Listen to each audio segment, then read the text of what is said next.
Tonight, new developments in the case of a sex offender allowed to work at a Goodwill store. Ritchie Hodges accused of secretly recording Goodwill employees in the bathroom. And now, at least 5 victims have filed a lawsuit against Goodwill, accusing the organization of negligence. Call 6 Investigates' Kara Kenny broke this story back in March and now has new developments tonight at 6. Victims filed 2 lawsuits this week against Goodwill of Central and Southern Indiana. Those victims say Goodwill failed to protect them from a registered sex offender with a history of voyeurism. Sorry. Adriana Beard is still recovering from what happened to her while working at a Fisher's Goodwill store. As we told you in March, she was 17 when she says then coworker Ritchie Hodges secretly recorded her in the bathroom. I don't go to work like, oh, this person's going to record me, I'm going to stay away from them. Like, you don't think of those things. That's the National Registry of Sex Offenders. Attorneys Dan Chamberlain and Linda Havel filed 2 lawsuits this week against Goodwill on behalf of 5 victims, 3 minors, 2 adults who say Hodges recorded them. The lawsuits allege Goodwill was negligent and breached its duty to keep employees safe while working.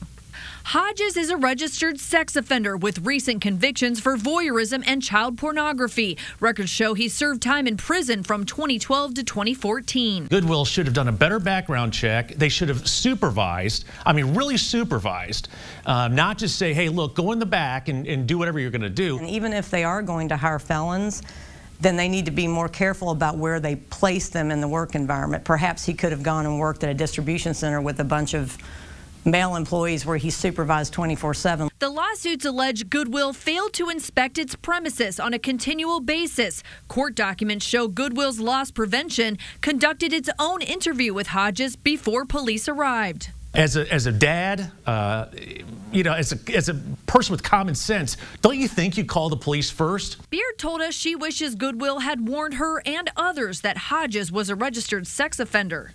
I just didn't expect them to hire people with this kind of record. It's really upsetting.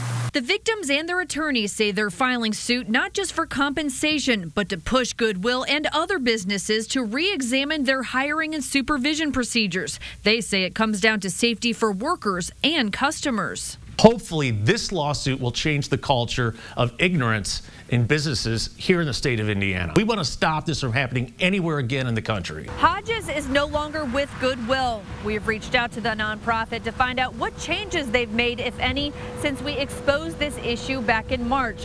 We got this statement in response. They say they have cooperated with the authorities, and Goodwill of Central and Southern Indiana is reviewing our employment and retail policies and procedures.